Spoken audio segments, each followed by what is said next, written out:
I've been having so much fun painting these coastal scenes that I showed you in the last vlog, and I'm continuing to push myself to try new techniques, try different approaches that I may not have ever thought of before, and really just keep it fresh and overall just try to have fun.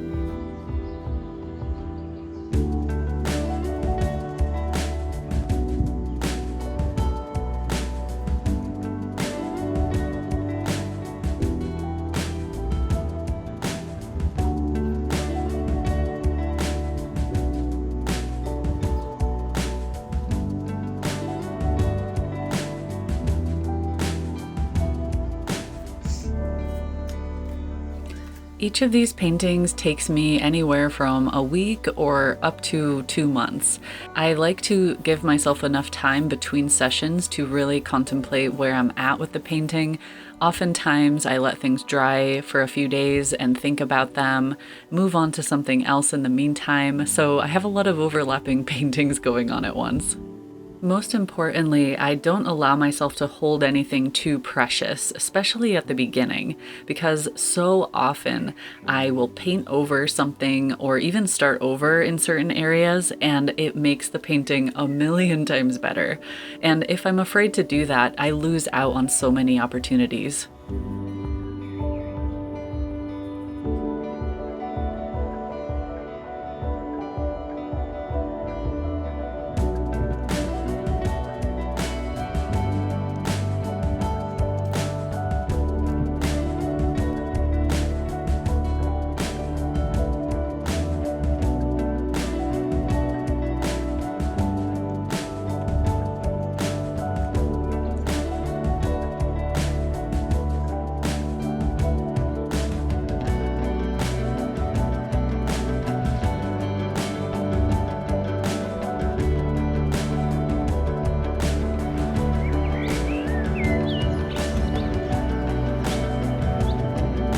Hello everybody.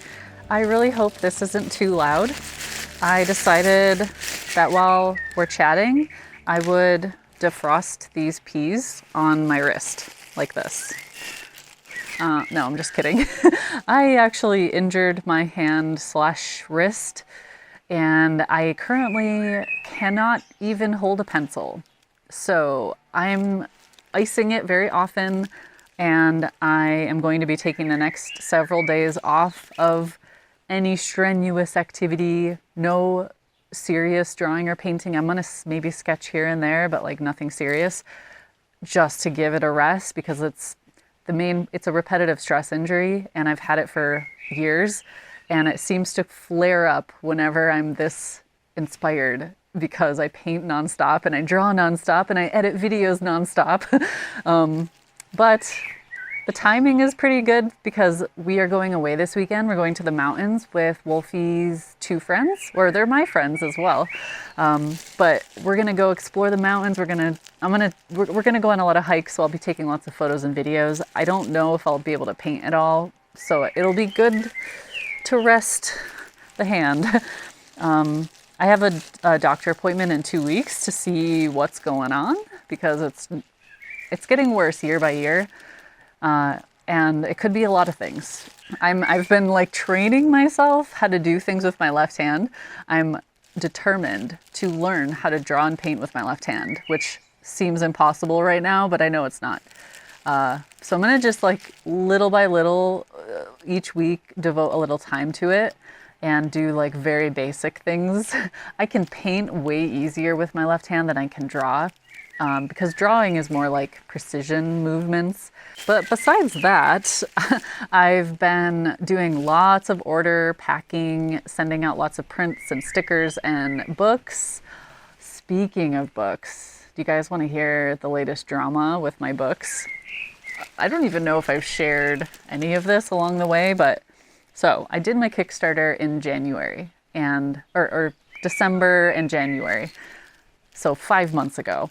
I sent out hundreds of books in January.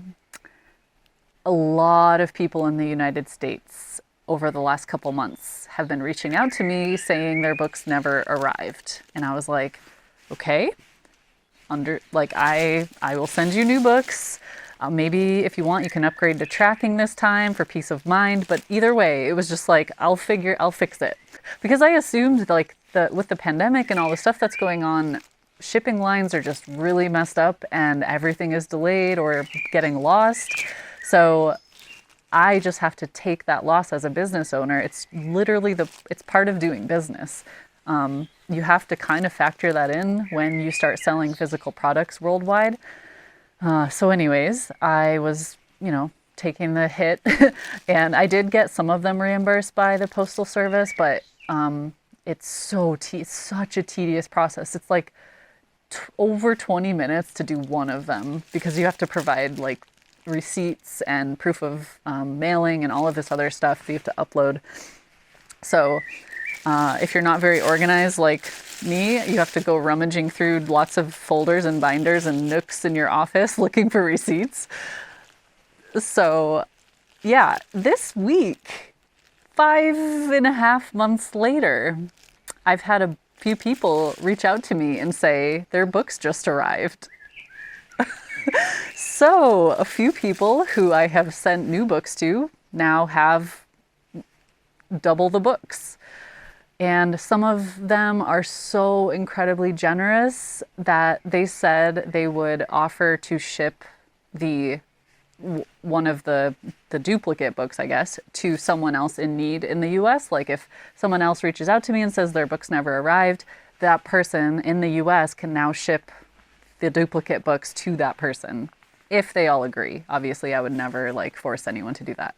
But it's like an option.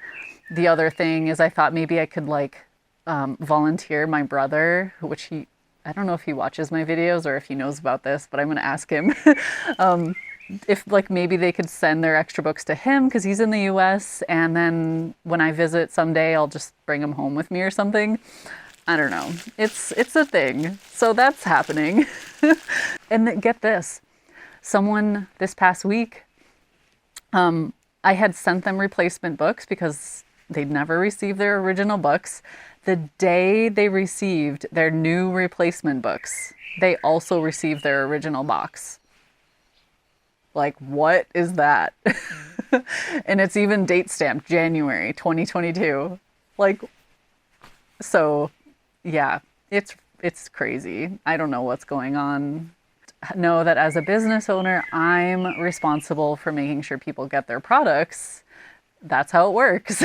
So I do my best. Oh, also, I have been making a little progress on what I'm going to have at the art fair coming up, or the craft fair, as well as preparing for the Findhorn plein air event. It's more like a meetup, I think, in June. So I've been spending a lot of time like refining my plein air painting kit and figuring out exactly the tools I like, getting comfortable with my workflow, which I did during Plein April when I painted outside every day in April. That really helped because when I get there in June, when I get to the event, I don't want to be like fumbling around and feeling like really feeling uncomfortable. I want to just be able to sit and paint and chat and like be totally comfortable in my shoes, if you know what I mean. So this injury is quite unfortunate timing, but I got to deal with it. So I'm going to attempt to build a display unit for some of my paintings. I have to buy some power tools to do that. So in the next couple of weeks, I will probably take you along that journey. And about 5 minutes ago, a very exciting box arrived at my door. I spent almost all of my Jackson's affiliate credit getting brushes. I spent it all on brushes, like almost 100 quid on brushes. Part of the reason is because I go through brushes a lot. And also I really wanted to compare a few different brands. Actually, you know what? Let's just go look at it, because why would I talk about it? I just want to show you.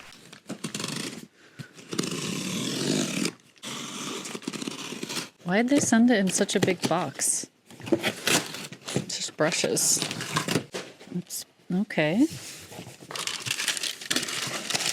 Okay, so the whole idea was to buy brushes that were 20 pounds or less, 20 British pounds or less. And these ones came in a set. They were really cheap, but each of these were individual purchases. And I tried to buy sizes that I knew I would use, obviously. So most of them are like 3/8 inch, 1/2 inch, maybe a couple big ones, because that's like my favorite size right now. So let's unbox these and see what we've got.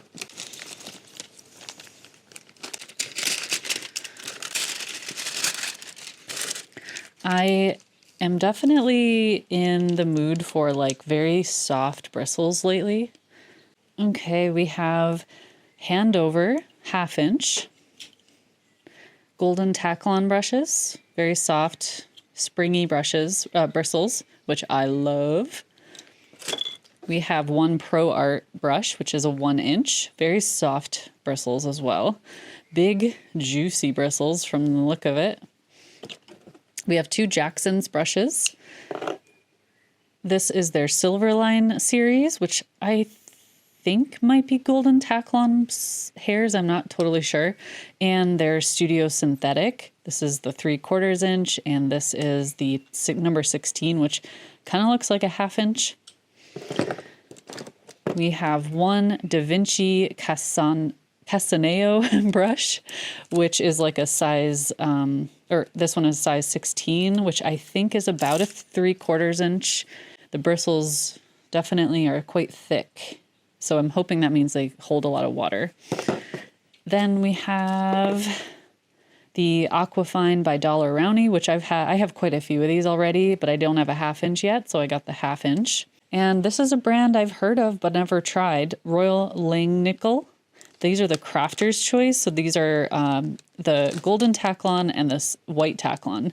But especially I just thought it would be good to have a few cheaper brushes that I don't mind if I get messed up or maybe even lose. Like, I'm going to make a comparison video where I show all of these brushes in action, so if you'd like to see that, make sure you subscribe before you go.